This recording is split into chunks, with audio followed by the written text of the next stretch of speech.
Good evening, everyone, and welcome to Real Talk with Ellison. And I am Ellison. Listen, if you are on Facebook, please go ahead and hit the like button. If you are on YouTube, please go ahead and subscribe. Don't forget to hit the bell. This way, you know when Real Talk with Ellison goes live. On this show here, we talk about real issues that impact the community, impact the church. We educate. That's what Real Talk is all about, to educate and inform the community so we can be a better people. So with that being said, we're about to get this show started.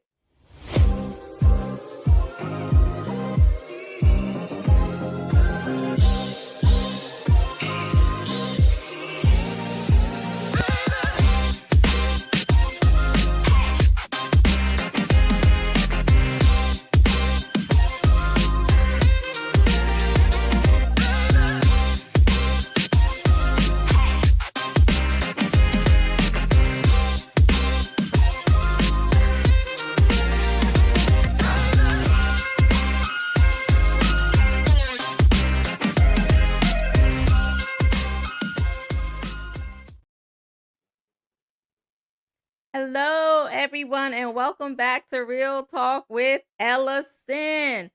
Listen, we know that this is Women's Month, but we have been talking about Women's Month with a twist, right? Because we can always talk about how women did what they did for the community, what they did for the countries, the marks they made.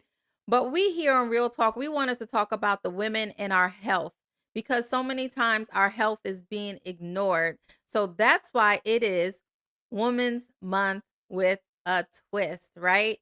And so my co-host will be joining me sometime later. So I'm not going to introduce her right now. I do have a special guest, but before I bring her on, y'all know how I do. I got some statistics, right?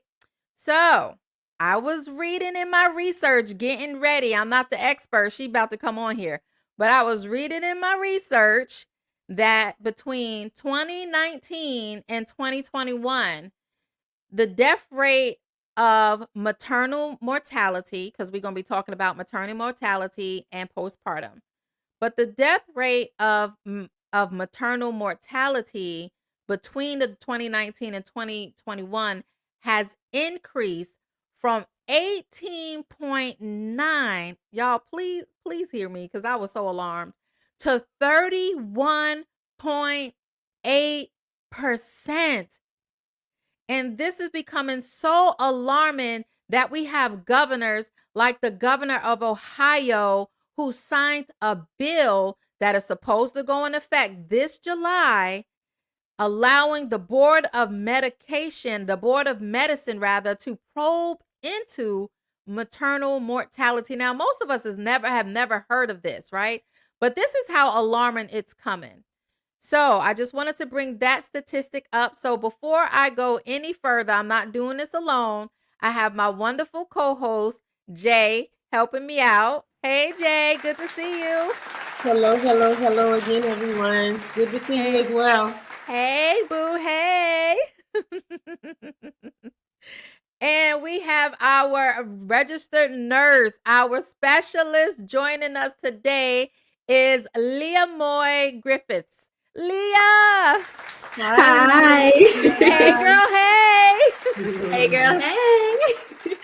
So, Leah, tell us just a little bit about you. Okay, I'm Leamoy. I am a registered nurse. I've been a registered nurse for going on 3 years now. I'm currently a postpartum nurse. So I'm the nurse that you see after you have the baby. I'm usually the first face you see. I'm the person that's stuck with you for the next 1 to 3 days while you're in the hospital. And yeah, that's pretty much that. All right. Well, thank you. So what I'm hearing you say is you impotent. So you're important, which is really good because, it's always nice to know that you have, a nurse that's there that's, helping out and stuff like that. So thank you so much for joining. Well, we're going to get right into it. And we're going to talk about maternity Maternity. Can I say y'all? Maternal mortality. Maternal mortality. Maternal mortality. I feel like Hakuna Matata. But anyway, so Say it we're 3 gonna times fast. talk about we're gonna talk about that. And can you enlighten us? Like, what is that? Like, what is that? So it's exactly as it is. It's the death of women during childbirth or pregnancy. So it's not, some people think maternal mortality and they're just like, oh, a mom died. It's usually during that like pregnancy, immediate childbirth time frame. It can be caused by so many different things. It can be because of like healthcare. It could be different risk factors that you have. It could just be like going through childbirth, because childbirth is not this magical, easy, super simple thing that people think it is. Yes. So it's so much more than just, oh my gosh, I'm going to go give birth. There's so many things that go into it. Right. That's good. Thank Yeah. you so much. So I was reading that um the rate, like I said in statistics, that the rate unfortunately is increasing, right? Um Yep. what what could be some of the causes of it? So like I was saying, it could be your different risk factors. So if let's say you have cardiovascular say risk factors 3 times fast, cardiovascular risk factors, let's say you have lack of prenatal care, let's say you have other comorbidities, so you've got diabetes, you've got hypertension, you've got a history of like pre-pregnancy depression, illnesses, Mm. all those things add into what could cause you to have maternal mortality. If you have high risk pregnancy, so gestational diabetes, gestational hypertension, preeclampsia, eclampsia, if you've had a history of cancer, if you've had a history of miscarriages, Oh, wow. all all of these things can cause you to have a higher risk of maternal mortality. During the actual childbirthing process, things like shoulder dystocia in baby, which is where your shoulder can get stuck coming out the birth Oh, canal. Um, wow. mhm. Things like increased birth Wow. weight, so increased gestational Mm. age. You got a big baby, you're at risk for maternal mortality. Um, Postpartum hemorrhages. Mm. So when we're Mm. checking your bellies postpartum, we're not just poking you because we want to poke you. We're not just digging into your belly. We're checking that your uterus is where it's supposed to be. So we're limiting the chances of you going into hemorrhaging and bleeding out, decreasing the chances of your maternal mortality, basically. So there's so many different things Right. that can cause it. One of the biggest things is lack of prenatal care. Mm.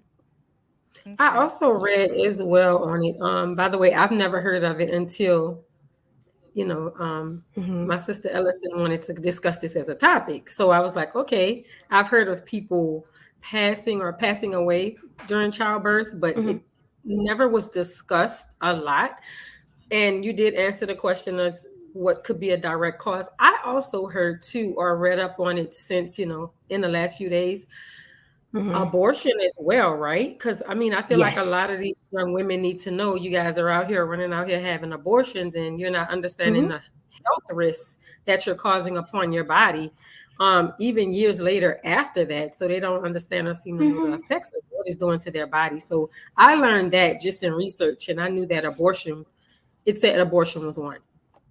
Yes, it actually is. So not only Oh, abortions, good. but like properly done abortions. So many people think Mm. that, oh, I can just go do this procedure here because I don't want everybody to know. I don't want my doctor in my business. But when you're not doing, they're called technically DNC. So it's a dilation and curettage, where they take everything from fetus, uterus, all of that material is supposed to come out. If all of that's not coming out, you're not healing properly. You're not Mm. recovering as you should be. And then the next time it happens, and the next time it happens, and you're just having abortions, you're having miscarriages. Your body doesn't heal as it's supposed to. So, you end up pregnant, you decide to keep this one, and here your baby doesn't have the right home to grow in. Wow. My God. Mm-hmm. Jesus. It's so sad The though. stats are pretty crazy. Yeah. And Abortion is not birth control. It's nope, just it's not It's birth not. control. it's not birth control. And I think if a lot of people knew of this from years Mm-hmm. ago, maybe it would have prevented them from having abortions or multiple Mm-hmm. abortions. and they're not Yeah. realizing that it can affect them years later, because as you Yes. said, their womb, their home that that child should be bearing, inside you, and is unhealthy, Mhm. you know. Yes. Yes. And it's not to say that Wow. abortions aren't like an option. It's not birth control for sure. There are medical conditions that may require you to have an abortion. You may need DNCs when you have miscarriages. It's not to say that it's not, or that it's the worst thing in the world. It's when it's done inappropriately, when Yeah. you don't get a proper abortion that is getting rid of everything that you need to get rid of so your body can heal. Yeah. Got it. That's good. That's good. The other thing is, right? And so I remember when I had my son and he decided to come up out of the birth canal and flip over at 8 pounds, 12 ounces. And so the doctor had to give me an emergency C-section. And I like to say he filleted me wide open because he cut me from belly down and across. And Hmm. they wasn't worried about what I looked like because they just needed to get the boy out, right? So, Hmm. however, when I went to go have my next child, um, they had said that it was a risk for me, very high risk, one, to have her, and then two, of a uterine abruption because of what Hmm. how he cut into my uterus. So I'm saying that, like, could that actually also be because my husband had to sign paperwork. Like, if Yes. something happens, who are you gonna revive? So is that another Yeah. cause of it? Yes, women that have C-sections are going to be at a higher risk for having Mm, maternal mortality, especially emergency C-sections. And by emergency, I mean like you're coming in, they have to rush in, sometimes lack of anesthesia, they're getting the baby out. The important thing is mhm, that we are getting baby out, not just for baby safety, but for mom safety as well. mhm, And a discussion, I'm glad you mentioned that whole husband signing paper thing, because we had this discussion a couple days ago. In the event that something is to happen, who are we saving? Whose life is, not to say not important, but who are we saving? And that's a conversation that a lot of women and their partners have to have, because of the high risks that come with pregnancy, because of the high risks that come with C-sections, emergency C-sections, sometimes vaginal deliveries that don't go how they're supposed to go. mm. Okay. Hmm. Okay, that's good to know. I really feel like if we get educated right at even a young age, that's why I'm saying, I'm not having them on kids. Listen, but but I really feel like this show is important because we need to let the younger generations know. We need to educate the people of what to look out for, right? So in my research, I was reading that Mississippi had the highest death rate at Okay. 82.5 deaths Wow. per 100,000 births, right? So Wow. before I Yeah, go to that's that, let actually me pretty high. read the comment. That's a decision I was not expecting to make on the spot. Yes. We didn't know about that. Yep, Mhm. that's true. It was just on, it was at a doctor's appointment and he was like, "Oh yeah, this is happening right now." So, but with Mississippi having the 82.5% per 100,000, like that just is alarming. Does age or ethnicity, in your opinion, right? We only opinions here, guys, so don't go Mhm. saying we said. Does ethnicity or age play a factor in this? In my opinion, yes. Um, Unfortunately, the Black community is one of the highest, or has some of the highest statistics for maternal mortality as we get older as well. Um, can I give you an exact number? No, but approximately 500,000 women die from maternal mortality every year, and that's a pretty big Wow, that's number. high. It's a big number. It's said that Mhm. a woman dies from childbirth, pregnancy at least every minute, which is crazy when you think about it. Like, think of 24 hours, every minute of the day, there's a woman dying somewhere, pregnancy or childbirth. A lot of it, in my research, shows that Africa has some of the highest maternal mortality rates. And that Mhm. comes back again to lack of prenatal care. Women aren't getting the care that they need during their pregnancy. Maybe they don't have the resources, they just don't have the staff, the clinical personnel to give them the help that they need. and unfortunately, it's causing death. That was one of my next questions too, but Ellison actually hit that one on the head. I was wondering in which race was it most common in? So Mhm. now that you identified that, which I kind of assumed, but it was an assumption. But I mean, I Mhm. guess my assumption is right to know that it's mostly in African American women. Unfortunate Yep. either way, regardless of race. But yep, that was Yep. one of my questions. Unfortunately, the African Americans, Latinas, and then the Asians are the top three right up there for you.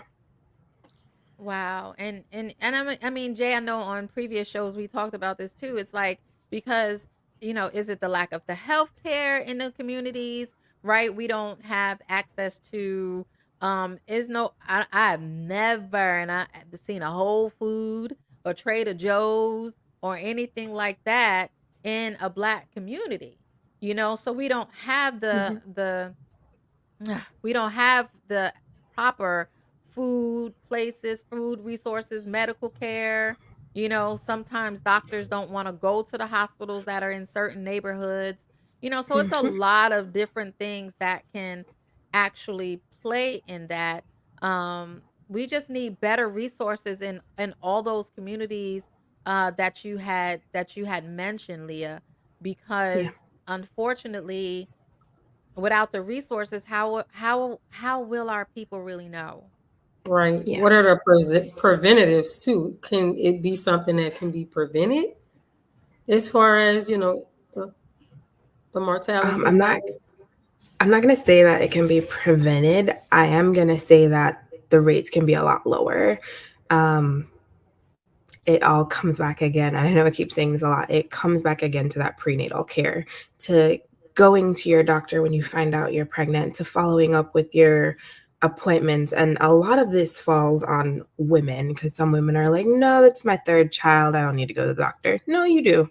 You need to go see your um, clinical practitioner, you need to go see your midwife, whoever it is, because every pregnancy is different. You need to follow up on your prenatal care. Um, so, prevention, no, but limiting the numbers, yes. Okay. All right. And we have a question. Oh, I like that. What are So, some of yeah. the ways to advocate ourselves being a part of the Black mothers community that suffer from the highest rate,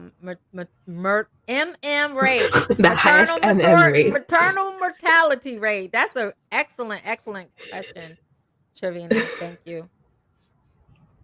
Woo. So I All like that she right. uses the word advocate because Yes. that's something that I am very big on, not only for myself, for all of my friends. As a nurse, I am your advocate, my dear. I will always be there for you, to help you, to guide you. You let me know what our game plan is, and we are advocating. We are doing it. As a Black community, speaking as a Black mom, having a great support system, and we may not always have that, but having a great support system is very helpful in the Mm. advocacy process. So, in the midst of childbirth, labor, my husband was right there. He knew exactly what I needed, and he was my advocate. He was my backbone. And when I could not talk in the midst of a contraction, he was there, like, hey, we're not doing that. She said no is no. So having a great support system, doing your research. So a lot of women tend to just like go willy nilly, just be like, oh, okay, whatever you say. If that's something that you don't Mm. agree with, Mhm. you have to speak up for yourself. You have to have the confidence to say, hey, doc, can you explain this to me a little bit more? Can you tell me why we're doing this procedure? Can you tell me what the necessity is behind it? If your doctor does not want to do that for you, you need to go find a new doctor, respectfully. Mm. Um, so doing research for yourself, and not just take, like, yes, we go to our providers because they have that medical knowledge, but if you don't understand something, it's not appropriate for you to just sit there and be like, okay, that's not appropriate, because then at the end of the day, you're going to turn around and say, hey, they didn't listen to me, but you can't be heard if you're not speaking up for yourself. Right. Ooh. I also look at it like this. A lot of times, like speaking from trying to have children myself, and it was a while before we were able to conceive. I think a lot of times, us as women, for those who plan to have kids, we get excited about having kids, right? Mhm. So I'm not sure. It never crossed my mind once I became pregnant that what are the risk factors of me being pregnant. So Mhm. a lot of times when we're young, we don't think about it, right? We excited. We're thinking about the day we're having a baby. We're thinking about, oh my goodness, what is going to be the sex of the baby? So I'm glad to know that this is out there and we're putting it out there so we can help women to understand. That's something we should think about in the very beginning as well. Not Mhm. stress ourselves over it, but it's something to think about. Because I think we think about, oh, is our child going to have Down syndrome? Will they be Mhm. okay genetically? But we never think about us as women and the Mhm. Yes. risk that we're putting Mhm. ourselves through. We often hear our moms say, oh, we got one foot in the grave, one foot out the grave having a baby, Mhm. right? But we Mhm. never really think about what that means. And that's really true. Mhm. That's right. Yes. That's a good point. That's a good point. So what I'm hearing is advocate for yourself. It's important Yep. that you advocate for yourself, and like Jay was saying, you have to make sure that you educate yourself, right? What are the pros and Mhm. cons, especially if age plays a factor in it? You know, what are the pros and cons of having this? Yes, we get all excited, but we don't want to um end up in a situation that, can cause harm to us, our child, and be, something for the family to have to deal with. So I like what Right. both of you ladies was saying. We just have to be educated, and a little bit more involved with our own health. And that's even Yes. before we get pregnant, right? That's even before we get pregnant. If we sitting up Mhm. here with high blood pressure, low blood pressure, all this other stuff happening, and then, we're like, we're going to have this. It's like, you got to take care of yourself in order to take care Right. of a baby. Yeah.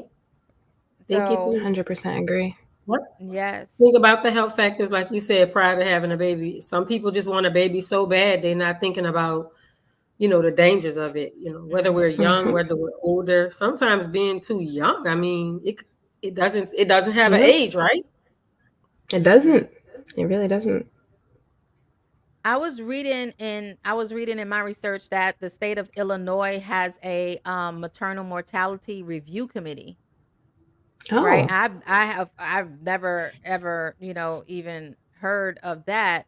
But in your opinion, Mm. is there anything the medical community can do a little better? Like, I'm assuming a review committee must be saying what happened, what transpired, Mhm. and how can we, try to curve this a little bit more? Because, like I said, it went from 19 to 38, Mm-hmm. percent. Right.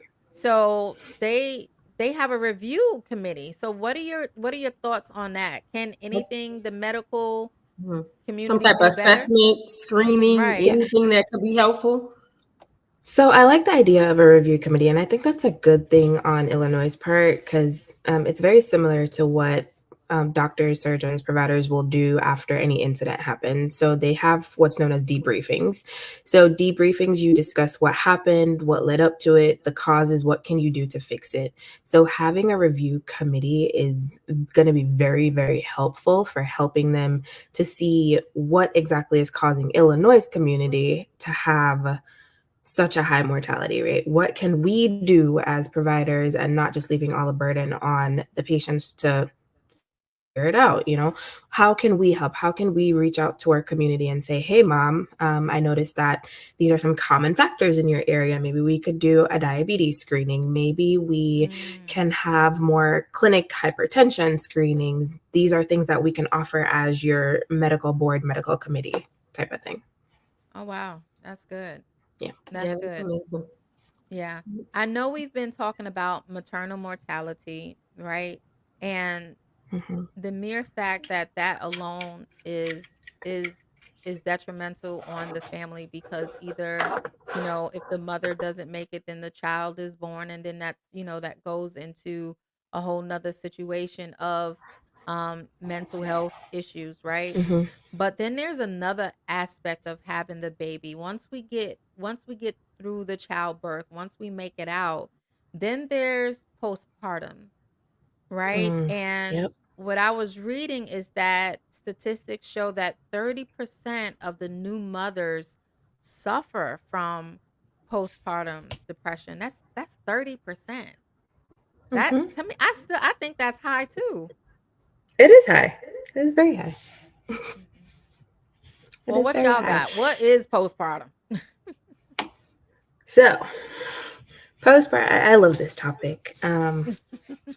Or educate me. Give Postpartum. me a little bit more. I have some education, but I want to be fully educated I because my got you. I got you. daughter just had a baby and she's 7 months. Hmm. But hey, that doesn't mean that she doesn't go through, you know. Yes, Yes, ma'am. Yes, that's ma'am. good, Queefy. There. So postpartum depression is the mental, physical, emotional changes that happen after birth and delivery. Some people classify it as perinatal depression as well, just because you can start having signs of depression during pregnancy. But postpartum depression is going to be from anywhere from 6 weeks postpartum to up to a year postpartum. Oh, So a lot of moms, like in those first, it's research says the first 2 weeks. So, those first 2 weeks after giving birth, you experience what's known as the baby blues. So, that's the changes in your mood, the mood swings, the lack of sleep, the sadness, sometimes depression, increased anxiety. That is normal. So, those first 2 weeks of feeling unable to concentrate, feeling overwhelmed, you're crying, like you're trying to figure this whole baby thing out. That's the baby right. blues, and that's normal.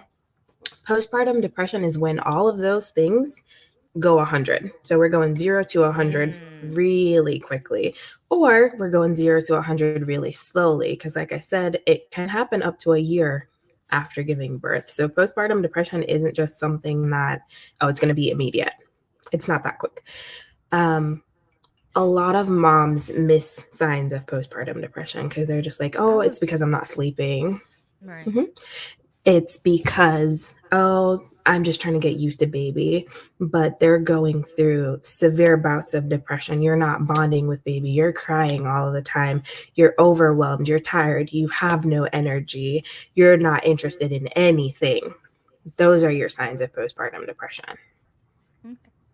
I was reading and I didn't know this was part of it, like fainting and memory loss, especially in the first few weeks. If you experience that, then it's probably time to seek some help. Mhm. I was like, Yes. wow, fainting. Okay, so we have a question. It says, how can a husband or partner support during dealing with postpartum? Okay. I like this question just because, in my own research, it confirms something that I've thought about before. Partners can also have postpartum depression. So it's not just Whoa, exclusive to what? moms. Yes. Okay. Say Mhm. that again. It is not just exclusive to moms. Dads, partners of whatever kind can experience postpartum depression as Jay, you well. knew that, Jay? Nope. I'm learning something new today. I said educate me. Wow. Yeah. So it's Okay. the same or similar symptoms. So difficulty bonding with baby, increasing irritability. You're going through the severe anxiety, hopelessness. You're just sad, depressed, all of those things. Your partner can experience that as well. So it's not just mom, it's dads, whoever your support person is. It could be your best friend. They could go through postpartum depression with you. You know I'm petty. You know Wow. what I'm about to say. What they got to be depressed over? I'm about to say, why are y'all telling that men go through postpartum? You know how much we gonna hear about this. Oh, I'm in postpartum. I just had a baby. Yep. Oh, well, this Yep. way may explain why the military up baby leave to 3 months now for the It men. might be. It might be, I'm not yeah. mad at that though. Yeah. So being a partner, I mean, Don't read that. Don't read that. he It's said he out there realized how much it anyway. actually costs. So, oh my God, I think you kind of threw us all for a loop I with know. that one. I know. But you know what? It took me for a little bit of a loop too. But you know what? So men, I know men can also gain weight when the woman is pregnant Mhm, too, right? So I mean, I mhm. guess they get Yep. tired. You know, they get So the symptoms like when same women are way. pregnant. So Yep, same thing. I So don't know. perfect I don't example. know. When I was pregnant, my husband, we went through the sleep deprivation together. We were tired all the time. The forgetfulness, both of us, the two of us together. We're in it Pregnancy to win brain, it. huh? Okay. Yep. We Pregnancy both brain. had the pregnancy brain. Still don't know how, but it's just one of those things that happens.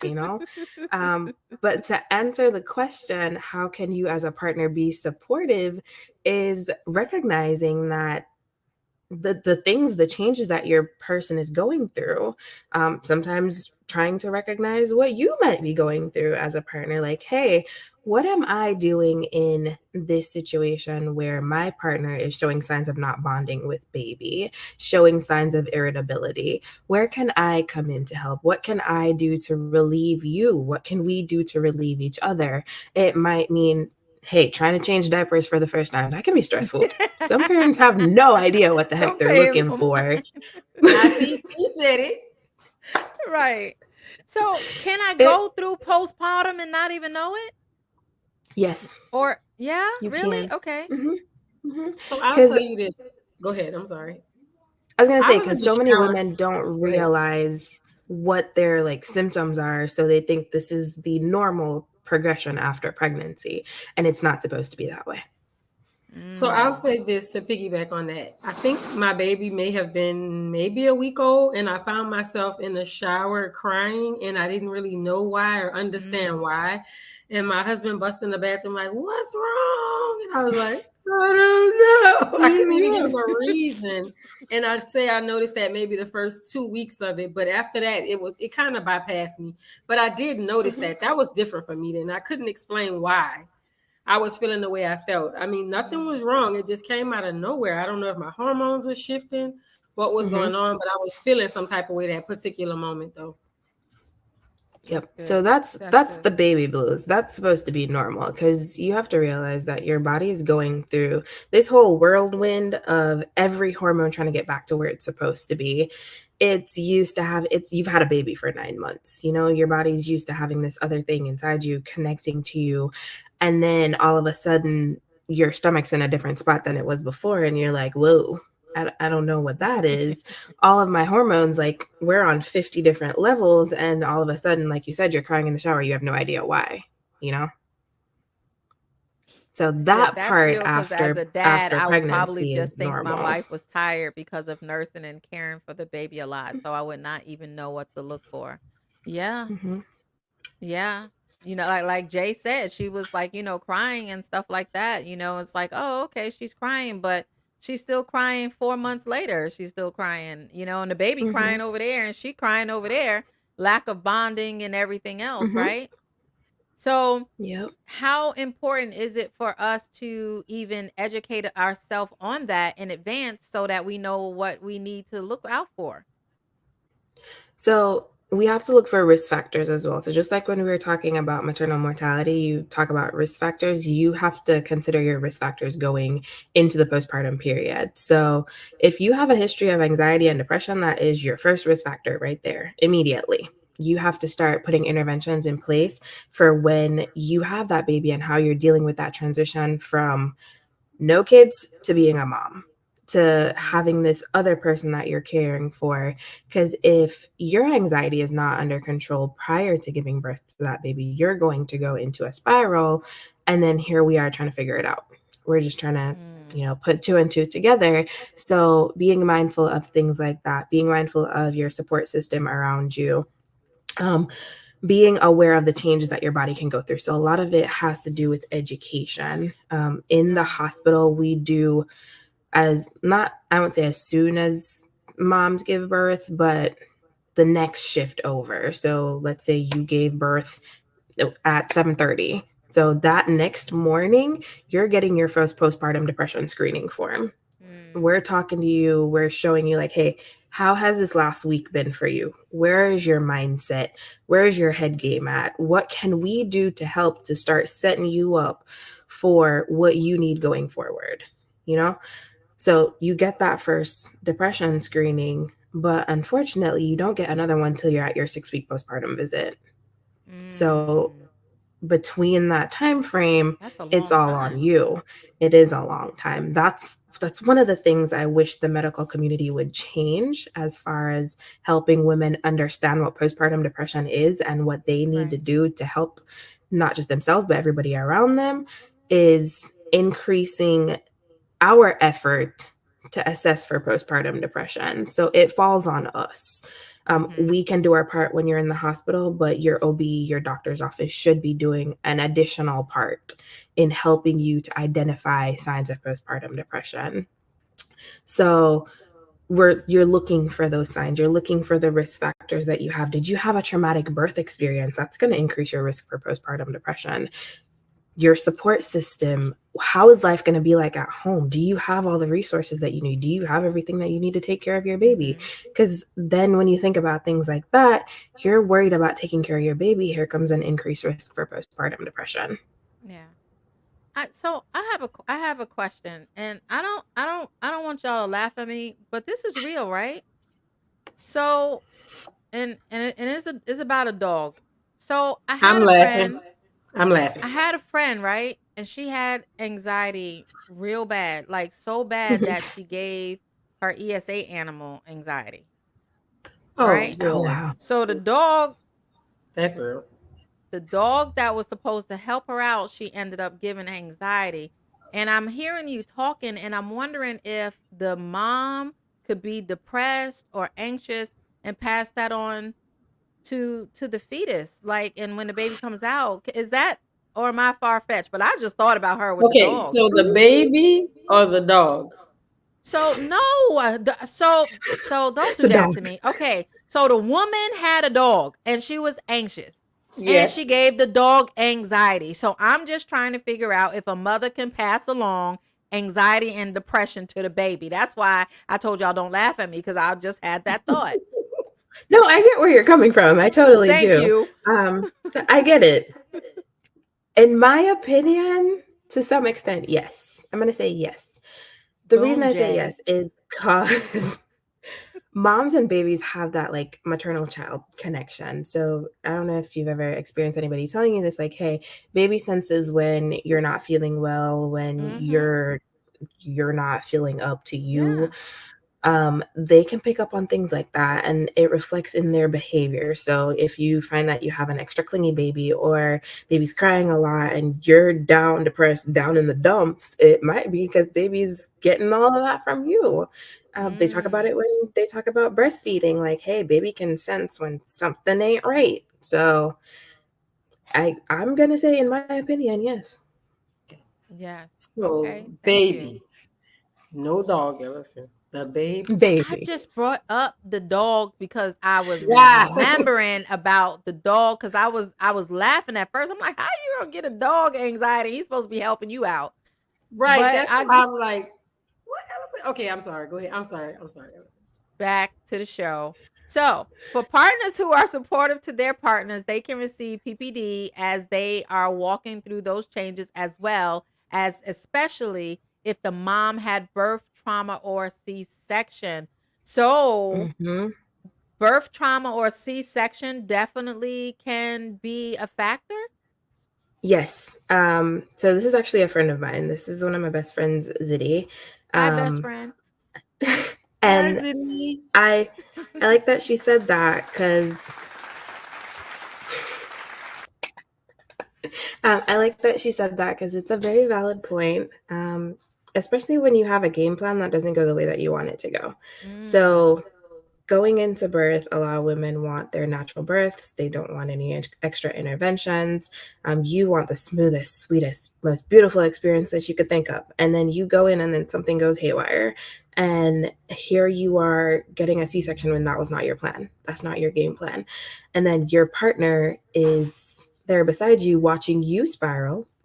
And that affects them too. Because partners see when we have changes, like I've had two friends that have experienced that where they had a plan and it didn't go accordingly. And I've had partners, I've had close friends tell me, hey, I just felt like I couldn't be the support that I needed to be, and it has me down because I feel like Mhm. I was not there like I was supposed to be.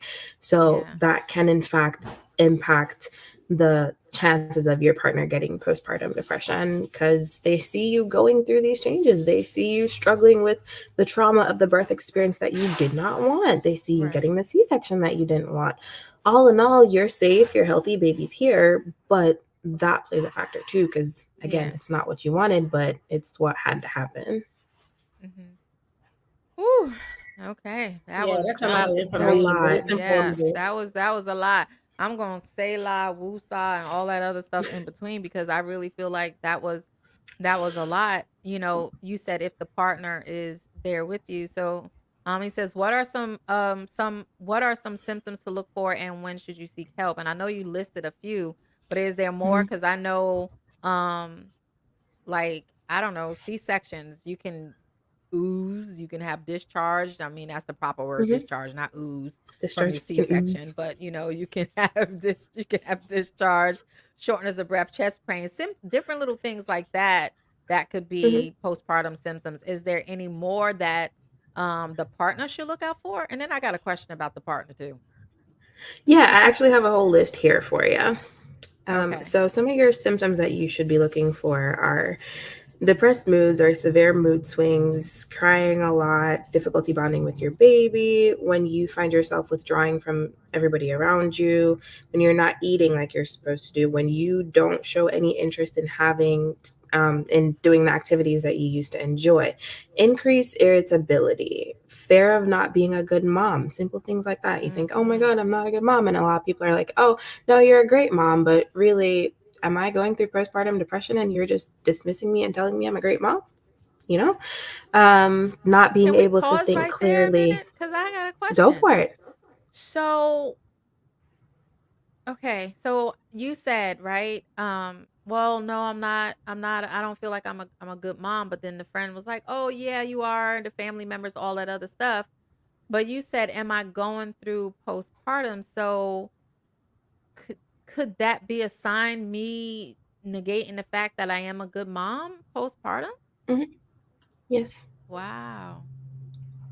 Yep. That feeling of questioning every choice that you're making, questioning, oh my gosh, am I a good mom to my kid? Am I feeding them enough? Am I taking care of them like I'm supposed to? And again, I can speak from personal experience. I had to go back to work pretty early after giving birth. And at one point, I found myself questioning, like, hey, am I a good mom for sending my kid to daycare? Am I a good mom because my kid doesn't see me all day, every day? And I had to wake up. I had to do the pick me up. And I was like, girl, you are a good mom. You're doing what's best for you and your child. I had support around me, and that support was very helpful in helping me to realize before we got to a point where we couldn't turn back. Like, hey, do we need to go talk to somebody? Do we need intervention beyond just me and you as your partner? Right. Is this more than just you thinking you're not a good mom because you're sad, or is it because you're going through postpartum depression that you're thinking, oh my God, I'm so scared I'm not a good mom to my kid? Right. Whew, I'm full. Yeah. So it's a lot of information to retain, but I think it's Mm-hmm. great information. Of course, as I said, I have my daughter who recently had a baby, and the time frame that you gave me was shocking because I figure postpartum only lasts maybe three months or so. But knowing that it's from 0 to 12 months, I still find myself often being a mental health specialist as well as Ellison. You know, you still look for signs to see if your child is sad, depressed, isolating, what that, Mm-hmm. what she may be going through. She's taking very good care of the baby, but questioning, okay, is she taking care of herself? So I find myself Yeah. often asking my daughter, how are you feeling mentally? Is there Mhm. anything that you need? Is there anything you would like to Right. talk because a lot of times people are so focused on the child that they tend to forget about the mom. And I find Yep. myself asking her a lot of questions, and she's like, I'm okay, mom. If I wasn't, I would definitely let you know. But I think, of course, being a mental health specialist with our kids, they kind of know that we're going to ask those questions. So sometimes I find her looking a little sad, but she says she's okay. But sometimes she said it feels like you're isolated a little bit because you have a baby. Mm-hmm. Sometimes alone by yourself. You're doing everything. So I try to give her as much comfort and support as possible. But I often ask that question because knowing that the baby is 7 months, that still means that months from now, I still need to be asking, how are you doing? How are you Mm-hmm. handling yourself mentally? What are your feelings? What are your emotions? Yeah. Yep. That's really good, Jay, Agreed. because I hear quite a few people say I lost all my friends when I had a baby, right? Young and Mm-hmm. old. Older. I lost all my friends.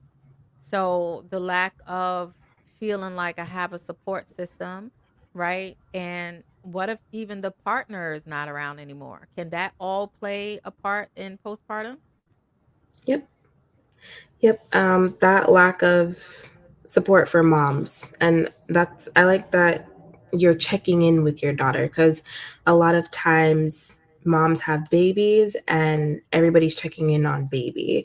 Nobody comes out like when you have people come over and they're just like, oh, what can I do for the baby?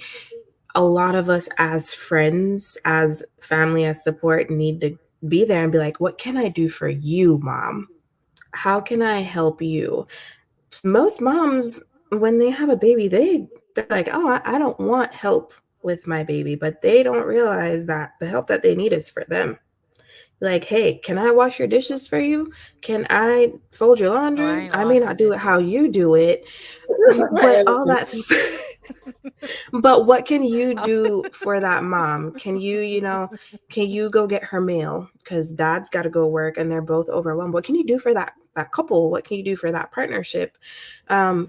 How can I help you so that you can help your kid so that we're helping you all not go through that cycle of postpartum depression?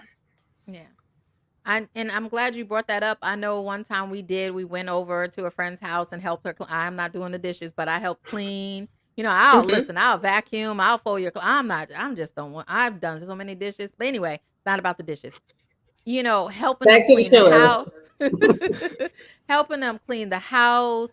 Holding a Hmm. baby so they can just take a bath. Just Yeah. different things like that. And I grew up in a different era. So when I hear people say, oh my goodness, I haven't washed in 2 days, I'm like, what? You better put that baby in I used to call it a bam bam, in a little seat in the shower and take a shower. Hmm. But I learned that that could be also a part of postpartum because I'm not taking care of myself anymore, Yeah. Hmm. and different things like that where I didn't understand. It was like, this is what I had to do. So we just do it. And that's being supportive regardless to the mentality, because some generations like the one I came from, we were told suck it up buttercup and do what you got to do to take care of yours, Hmm. right? Yep. So but that's not what everybody needs. Right. There are people that needs that support. So Hmm. the support is important. So what I'm hearing you say, not only just check on the baby, right, like Jay checks on her Hmm. daughter, like check on the mom. And if the mom Yep. says no, is it okay to say, okay, hey, here it go. Here's some Starbucks. What we doing? What movie we watching today? Like, is it okay to impose? Boundaries exist for a reason. Okay. No is a complete sentence. Listen to So her. I know. No is a complete sentence. So in situations like that, if mom says no, like I don't want you to come clean my house, don't just get up and just be like, hey, knock knock, I'm at your door. That's not appropriate. When But should we though? Like, what if it's been 3 months? I Like, mean, at when 3 months, should I'm we? coming knocking. I'm like, Right. hey, Okay. this is So a there house is a call. point. There is a point where you can Okay. say, "Hey," and it depends on your, like, closeness to that person. Because there's some friends that I wouldn't do that for, but there's some friends I'm coming knocking. I'm like, "Hey, what we doing? Let's get it together." Um, but you have to understand your dynamics of friendships and respect boundaries. Know that no is a complete sentence, and if that's not where they need you, that's just not where they need you. You could try to find another avenue, but always offer and be like, "Hey, understand that you don't need me at this present time, but I'm here for you if you need me at all. I am a Mhm. lifeline in the depths of whatever you may be going through. You've got my number. If you don't want to call, send me a text. If you don't even want to talk, if you just want me to listen, I'm here." So Hmm. being present does not always mean that they need you in their presence, if that makes sense. Oh yeah. That was good. This is so informative. I'm enjoying this structure. I do want to say this too, though, is that postpartum too. The question is sometimes my daughter, like if I come in and my son gives a lot of attention to the baby, and I was telling Ellison a couple of days ago, I think, right? Ellison, I mentioned, I was like, you know what, Cece sounded like she kind of jealous. Because I mean, I would come in, I would kiss the baby, and I say, hey, Cece, how you doing? So the first thing she comes out and says is, after a few times, she was like, well, Ma, I noticed you kiss the baby, but you don't kiss me. I'm like, get out of here. Now you're doing too much. I mean, could that be like a small sign? I'm like, maybe I am giving the baby too much attention, but she's still young herself. So, I mean. Yeah. I mean, I wouldn't consider that like a sign of postpartum depression. I just think that's like a mom-child connection that you might have, to where she's just like, hey, what about me? Like, where's my I love will in? say before that, before the baby, we did. They brats. That's all it is. And now they got a little brat. They brats and they got a little brat. And so they all just need the love. Anymore. She should just be like, hey, let my baby get all the attention. But I notice now I gotta kiss her and I gotta kiss the baby. So. Yeah. Sometimes we need a little loving too, man. That's right. We need a little loving. Once a brat, always like, at least brat. tell me Keep hi before you come see the baby, you know? So, Leamoy, listen, I read something crazy, right? Mm-hmm. You can have postpartum in the stomach. Okay, so this is what I read, right? It said that you can have postpartum pain in the stomach and it feels like cramps or whatever the case may be. Now, I just was doing all kind of research and I don't know how I got down that rabbit hole. But it was saying that like the after pains, it could be a sign of postpartum. I don't know. You're a postpartum nurse, so I had to ask that question. I'm going to say no. I'm going to say no. I don't know nothing about that. Yeah, I'm gonna say no. I read it. It was on it talked about postpartum management, right?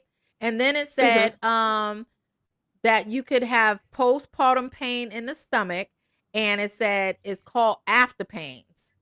Now I don't know if they labeling it right or what. Are we talking like postpartum in relation to like postpartum depression or just like general postpartum care? I don't know. Because if it's general postpartum care, sure. Because like general postpartum, you hear of like the cramping, like the feeling like you're having a contraction. Some people experience the phantom kicks. That's what they're called. When you feel like you've it's like 6 months postpartum and you feel like your baby's kicking you and there's no baby in there. That exists. So that's what you're saying. Okay. That is a thing. But as far as it being related to sick of this child kicking me for 9 months and now it's kicking me some more. And then you feel like they're kicking you. Mm-hmm. That is an actual thing. Wow, I never knew that. Listen, y'all. I thank y'all for tuning in to Real Talk. I hope you guys are getting educated.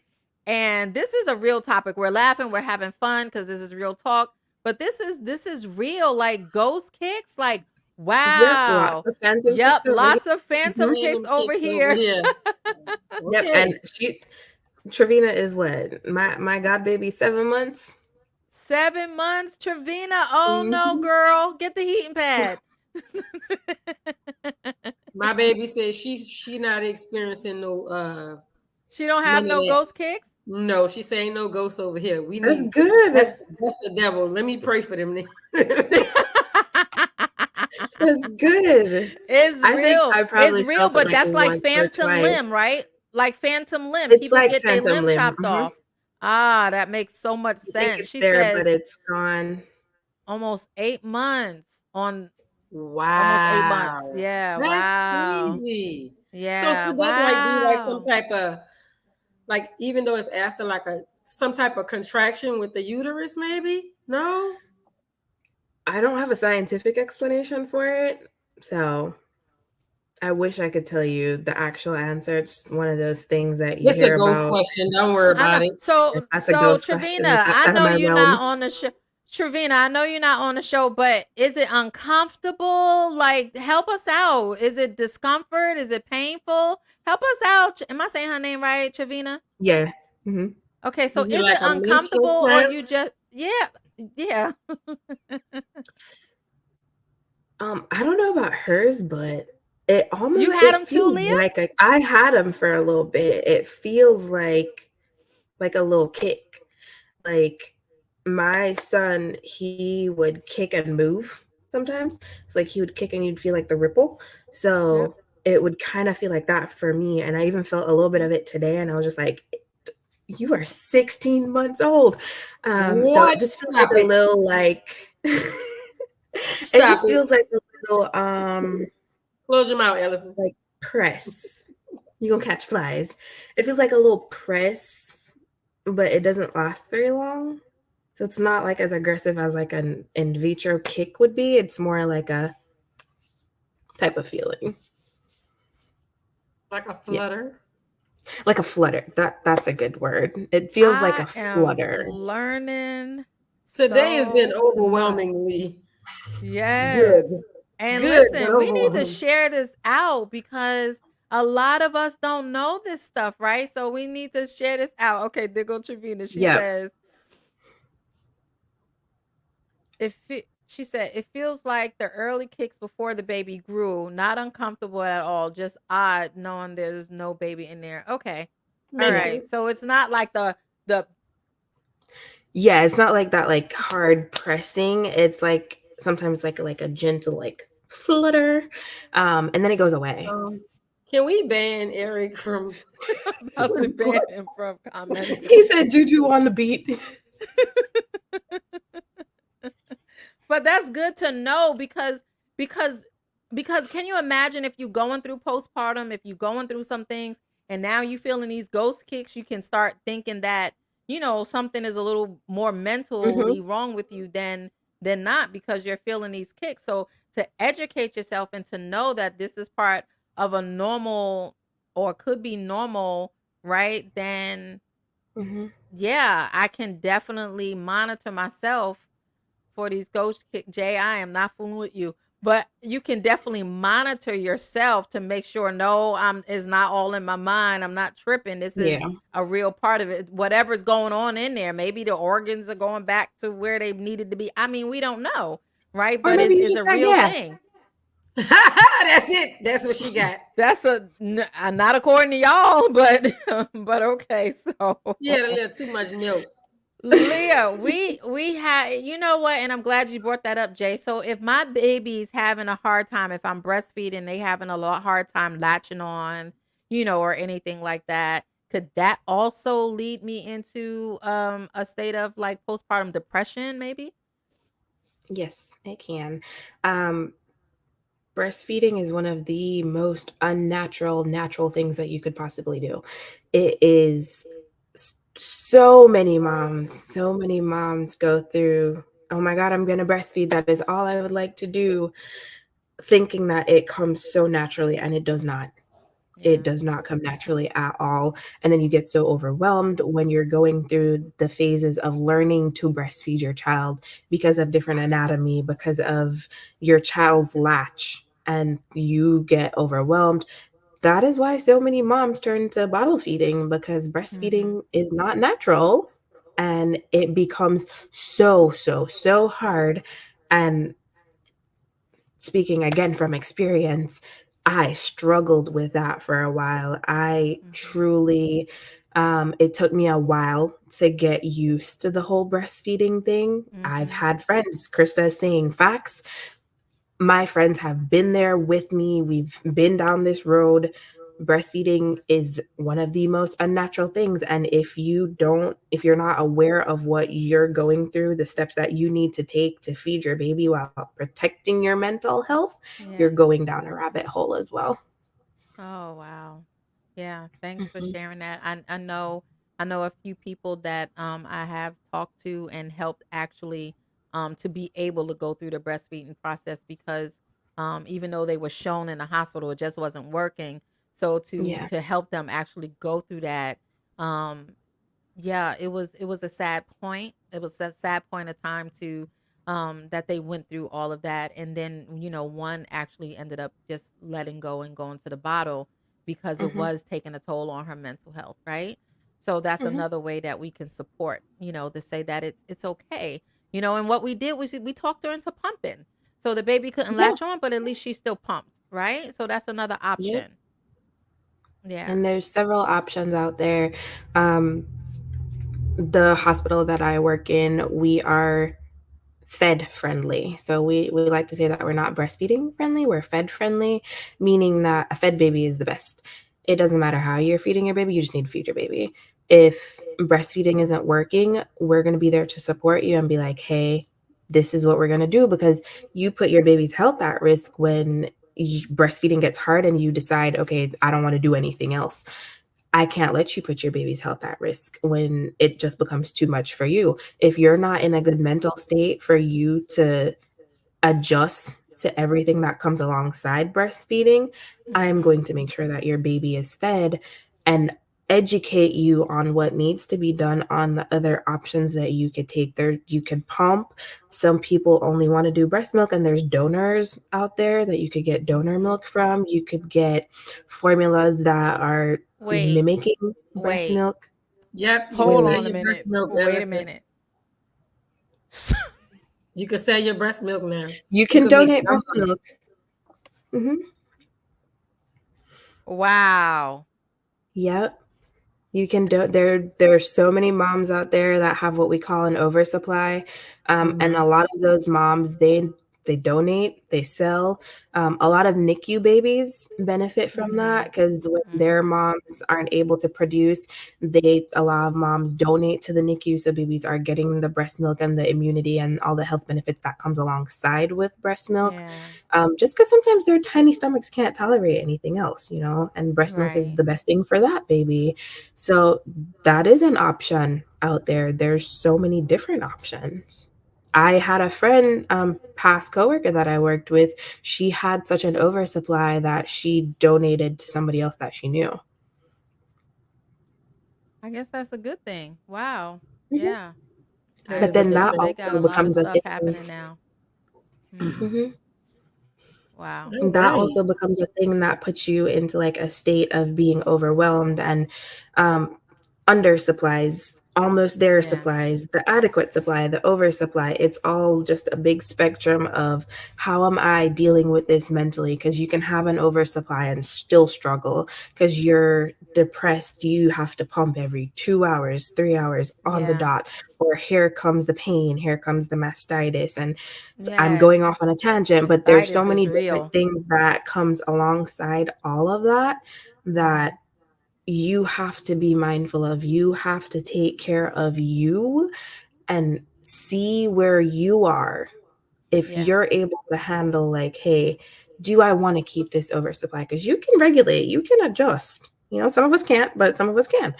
And you Yeah. have to see where you are mentally, if that's something that you're able to deal with, if you're able to tolerate the stress and all of the time and effort that goes into that.